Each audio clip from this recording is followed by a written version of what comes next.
do kind of a studio vlog session type of video, and I'm going to show you some of the things that I'm working on, some fun paintings, and maybe we'll talk about what is coming later in the video. So if you enjoyed this video, give it a like, leave a comment, and subscribe. I would love to have you here. I post new videos every week.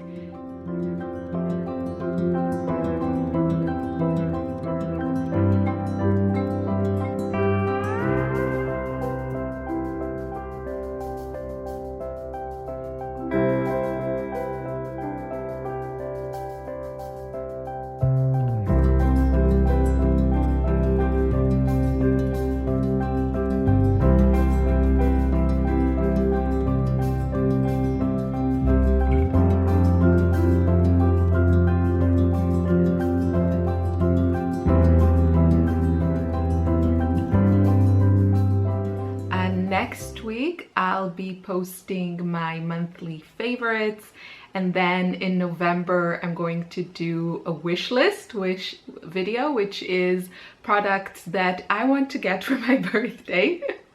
And then we'll start with gift guides, and then in December it'll be 2020 favorites. So I think hopefully lots of good videos to come that you will enjoy. If you like this format of, you know, seeing what's going on here, then please let me know, because I'm really enjoying it, and I'm also enjoying kind of filming more what I feel is kind of like watercolor eye candy. So it's also fun for me. But yeah, let me know what you like, and let's get painting or working or whatever. I hope you're all doing well, and I'll see you in the comments below. I always love chatting with you.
Today's challenge is, drumroll, I am writing a book. I'm really excited about it. And one of the chapters in the book is going to be about kind of curated color palettes. So what I'm trying to figure out is a way to make it really delicious. And I feel like I'm not there yet. So it just needs to be more polished and just, you know, figure out how to do that. But the idea here is just to give inspiration and ideas on different color palettes and how to assemble an interesting color palette, so all kinds of tips, and then maybe do some mixes, as you can see here. Just have to figure out how to do that. So that's what I'm going to attempt. This is my little, this is a Khadi, a small one, and the paper is kind of, I don't know, I wouldn't even say it's watercolor paper. It feels like really cheap paper. I mean, it handles water okay, and I mostly use it kind of as a swatching book, color mixing reference book, and it comes also with these, you know, bookmarkers, which of course you can make yourself. But for that, I'm really enjoying it. The size is very cute, and it has that very, you know, like handmade feel that doesn't make it too precious. Yesterday, I did these experiments with metallics. I have to say, as messy as the Schmincke powder is, this bronze, Aqua Bronze powder, it is quite a beautiful effect, this kind of sprinkling of gold. So that's this one here. Hopefully you can see I'm trying to move it around. It's really lovely. And then this is just watercolor. So I have here the Daniel Smith Autumn Mystery, Duochrome Autumn Mystery, which is lovely. This one is the Holbein Gouache, and then here is my beloved Rose Gold. And yeah, I have to say the gouache probably has the most similar effect to the powder because it is kind of a chunky paint. But then I really love how the Duochrome Autumn Mystery really pushes the paint. So yeah, just different effects. You can see the powder really comes off, so you have to fix it with a fixative, and then with a Daniel Smith Duochrome, yeah, nothing comes out. Let's see. Yeah, also the Holbein is pretty stuck in there. So for that, I would say, you know, in a sketchbook or something, you're probably better off using shimmery or metallic or duochrome watercolors as opposed to the powder.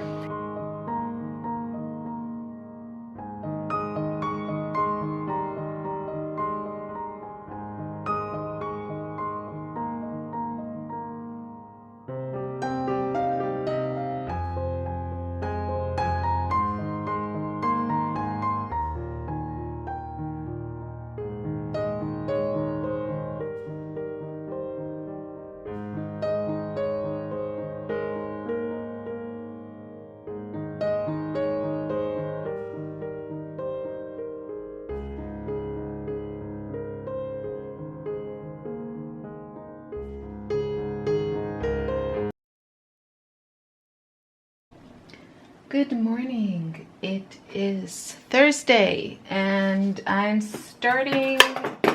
not going to do a lot of painting today because I'm focusing on my book, but I do need to paint some things for the book.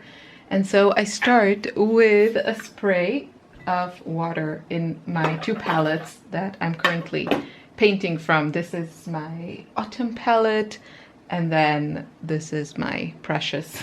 It's still set up with the colors from Italy that I took to Italy.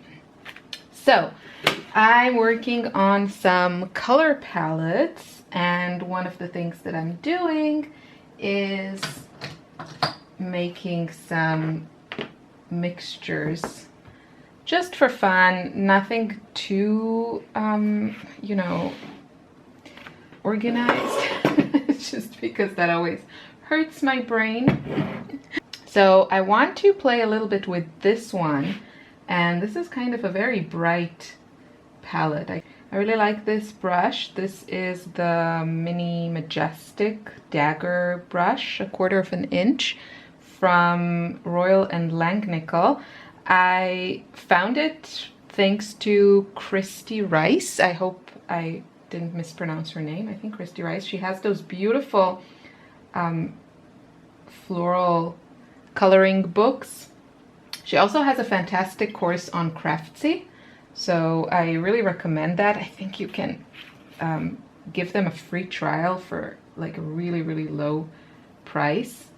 And ooh, let's take a moment and enjoy. Look at that. It's so pretty. That's Moon Glow and Nickel Azo Yellow. I know. It's so good. So she uses this brush, and I have to say I love it. It's, first of all, it has this barrel that is kind of it's just really ergonomical. I feel it's very nice to hold, and yeah, just really feels great. Ooh, I hate it when the sticker leaves like this tacky surface. That's super annoying. Should really find a way to deal with that. We're in the 21st century, people. Okay, Moon Glow. So I really like this brush. It's surprisingly versatile. You wouldn't necessarily expect it when you see it, but it really is.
Well, thank you, Jackson, for making this week's vlog more interesting.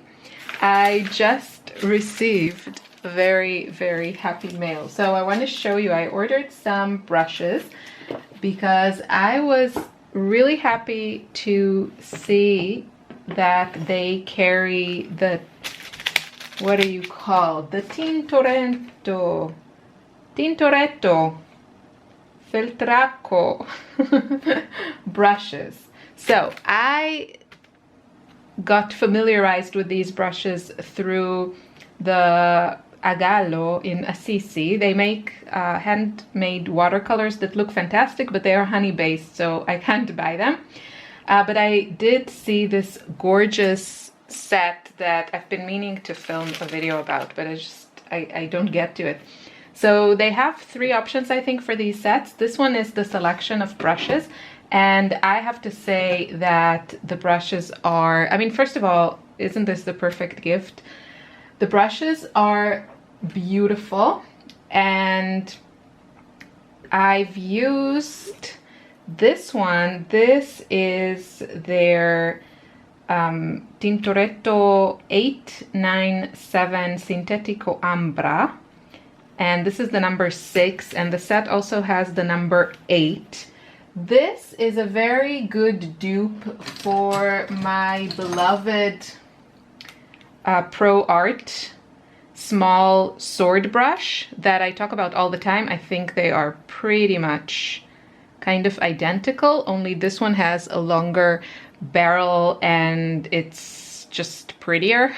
I mean, leave it to the Italians. I mean, this has been a workhorse and it works great and it looks great. I don't know how this will stand the test of time, but it behaves pretty much exactly the same. They both have these, you know, like, I don't know what these fibers are, this like gold nylon type of synthetic fibers, and they come to this really sharp point, which I enjoy.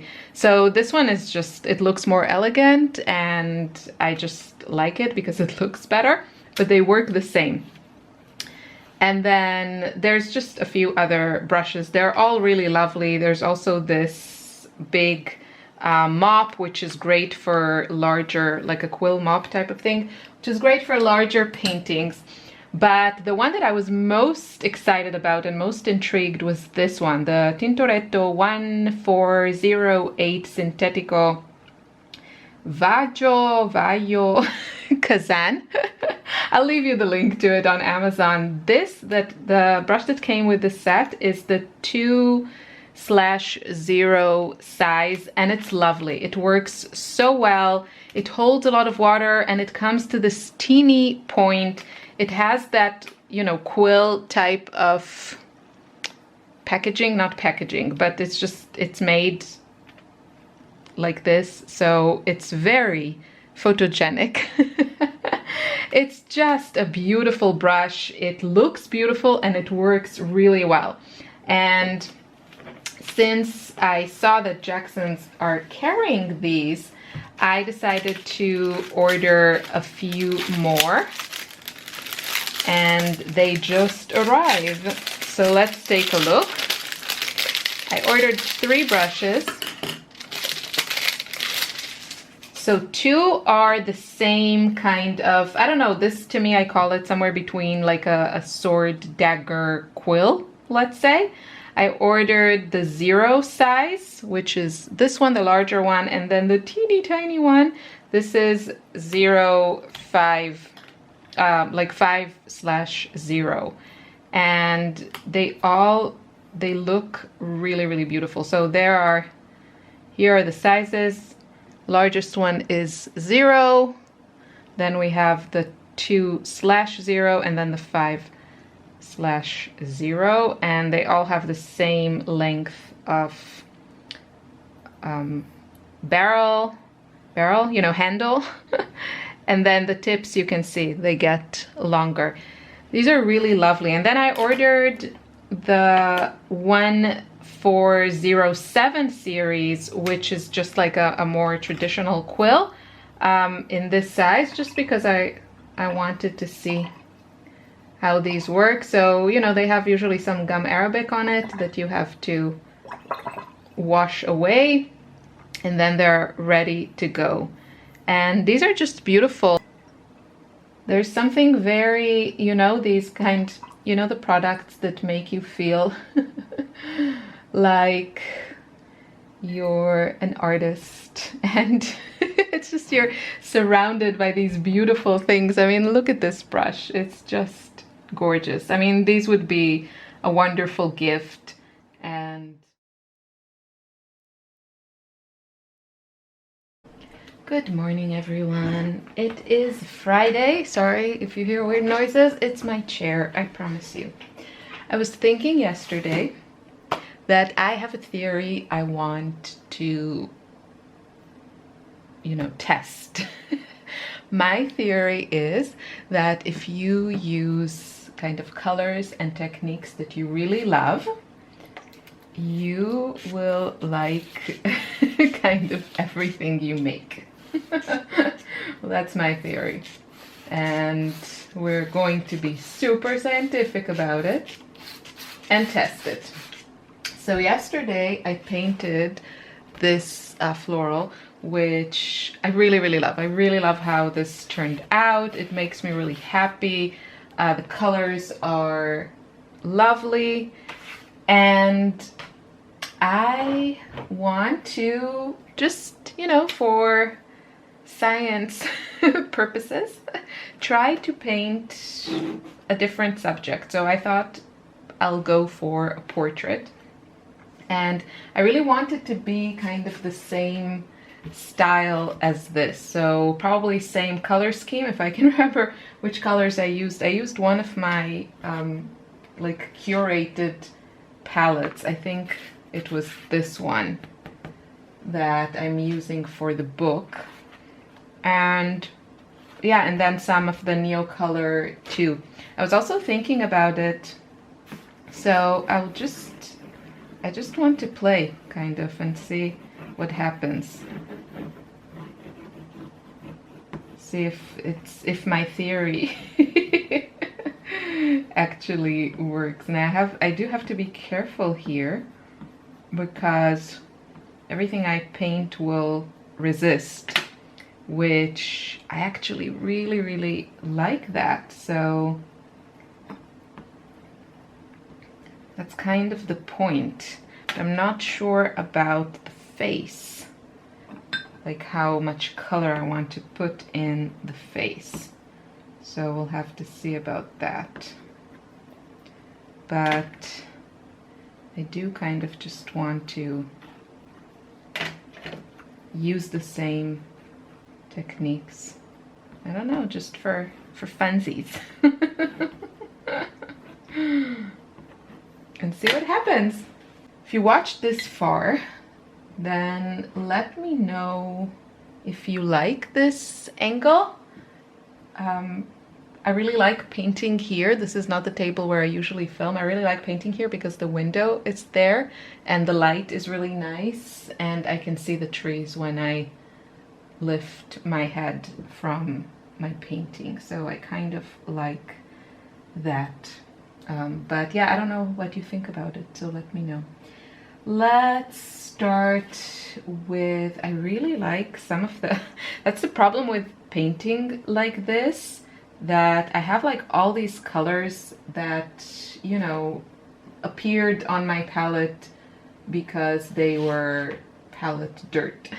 So let's start. I had some nickel A, so yellow. I had some quinacridone gold. I had some pink. I think I may have added white at some point. But the way I'm trying to approach this is that I just really want colors that I love. If I love the color, then things seem to work out. That's at least how they do in the florals, but it really could be because I just paint a lot of florals, so I'm just more confident and I kind of know more what I like. But yeah, that's my theory and we're gonna put it to the test. Because on this channel we're so scientific. Let me know also if you enjoyed this kind of studio session. I mean, it was really labor intensive to like film and edit, like set up the filming and then edit it every day, but I really enjoyed it. So I don't know if I'll do it, you know, every month, but definitely would be fun to do this, you know, once in a while.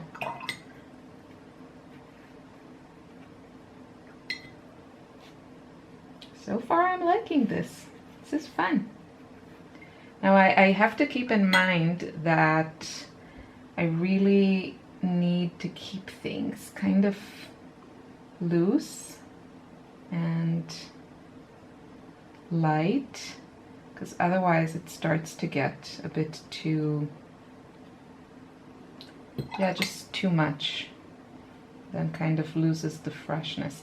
This paper is the Hahnemühle Cornwall Cold Press 450 GSM. And I discovered it through their selection paper pad. I did a whole series on that. And this was one of the surprises of those tests, because I really love it. It first of all, it's really nice to paint on heavy paper. I totally understand why some artists, you know, paint only on the 600 GSM, but that's way too expensive for me personally to do everything on it. And but this is not cotton. I mean, I don't know what is in it, but I guess it's like cellulose. I don't even think there's a little bit of cotton in it. I don't know. And it's just lovely for my personal style. You can see I don't do like really heavy washes, although I do think it could handle it. I really love it. It shows granulation beautifully. It has a nice texture that I like, so I really think it's a keeper for me, and I really like it. Okay, does she need a nose? That's a good question. And if she does, is it going to be blue? It might. I should add just a bit more contrast to the eyes. These are her eyes, by the way. It's very, you know, expressive kind of face. You won't find a lot of realism here, and that's actually how I like it. Next week, if my kids allow, because they're home next week, I want to do an October favorites, and I have some really fun favorites, so I hope you will enjoy this, and I hope I can film it for you. And then I'm even more excited about November because, well, first of all, it's my birthday month, so that's always fun. Even though, you know, last year I celebrated my 40th birthday and my parents came, they live in a different country, and I don't know when I'll be able to see them again thanks to the virus. Last year they came and we drove from Austria, where I live. We drove to Slovenia and we spent a weekend in Ljubljana, the capital of Slovenia, and it was just so lovely. I mean, Ljubljana is a really, really fun city that is very, you know, just enjoyable to walk around. It's really pretty there. So that was last year. Things have changed a little bit, one could say. Okay, so question is, how simple do we want to keep this? So far, I declare this experiment a success. What I could do to add some interest, now I'm just thinking, you know, if I want to add more detail, that could be with a brush, That could be with a pen, with pencil. So I'm just going to go, the watercolor is still wet in some areas, and I'm just coming in with my favorite pencils, the Caran Museum Aquarelle, and seeing what I can do. I was also thinking about the white crayon, like this wax, you know, water resistant crayon, and it's just such a wonderful resist. But the thing is, if you don't want to get into this, or if you want to be more like a purist watercolorist, or you just don't have these or whatever, you could absolutely do the same thing I did with masking fluid. Just sketch something in masking fluid. My issue with masking fluid is that, you know, first of all, it's like one of those, okay, the main thing is that you have to wait. And that's always a problem for me. I don't like thinking ahead. I don't know what I'll feel like painting, and I really just enjoy having a workflow that doesn't require waiting. However, it could be something you could make it work for you if, let's say, every day you make a sketch with a masking fluid, and then the next day you can start, you know, it's dry and you can paint, start painting immediately, and then prepare a couple of paintings more for the next day. So you can work with these things, but I don't know, I'm just, yeah, for me it's always a challenge. So this means there's no waiting, but it also means I can't really take it off. I mean, I think you could iron this maybe, carefully of course, and then it melts or something, but that is just not for me. So for me, the crayons work really well, and I've tried also using like white pencil. It doesn't have the same effect. With this thing, you get a really good, you can see, you get a really crisp kind of resist. You can see some of the like white lines here. This is the crayon, and it's just, it works really well for me. Okay, the blue on her nose looks a bit weird.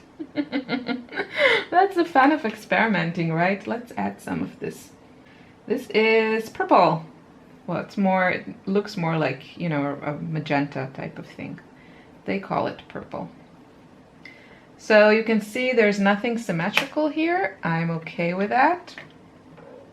And I really like this color. It's kind of an earthy color, a little bit diarrhea brown vet. It's ochre. It's still, it's bearable. Maybe baby diarrhea, it's not so bad. It's a pretty color. It's a pretty ochre.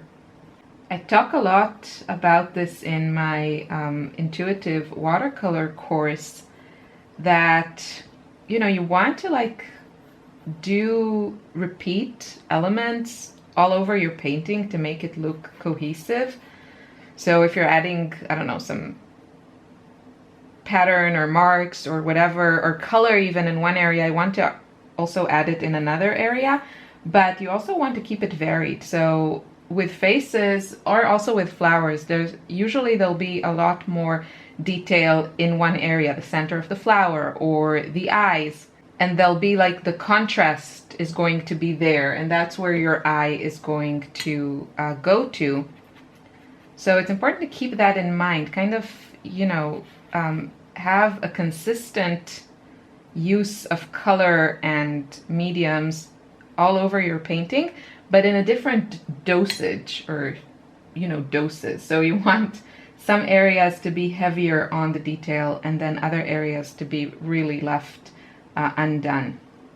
I don't know if you can see, so just thinking about the paper here, the color, it does blend. It doesn't behave exactly like cotton or something, but I don't know, I really like it. This is also something I really enjoy doing, is on the more top layers of a painting, I come back with saturated color, and that really adds, if I have a focal point, it really helps bring the person's attention to it. And it just makes things more interesting. Sometimes the first layers become really soft and blended, and everything just starts to look kind of flat. So adding just a touch of like more pure, intense color can be really fun. And then I also like the unexpected brush stroke of Cascade Green in the middle of her hair. That made me really happy. It is what it is. Okay, Moon Glow has returned to my life big time. I know someone said that it's not Lightfast. I've seen also Lightfast testings that show that it is kind of unchanged. I have it, I love it, I'm going to use it, but definitely when I'm done with it, if I can find a similar version that I don't have to mix myself, although maybe I'll just give that a go. If I'll find one that is less controversial, I might try that. I really love this color, and it's a joy to use for me. So, and you can see, I'll show you a close-up of this. It just works so well on this paper. It's incredible. Okay, that's it. Thank you so much for joining me this week. Please let me know what you think of this format, if you enjoyed seeing, you know, more artwork and kind of behind the scenes stuff. I would love to know. And I wish you a wonderful weekend. And I'll see you next week or next weekend for the October favorites video. Thanks for watching. Bye.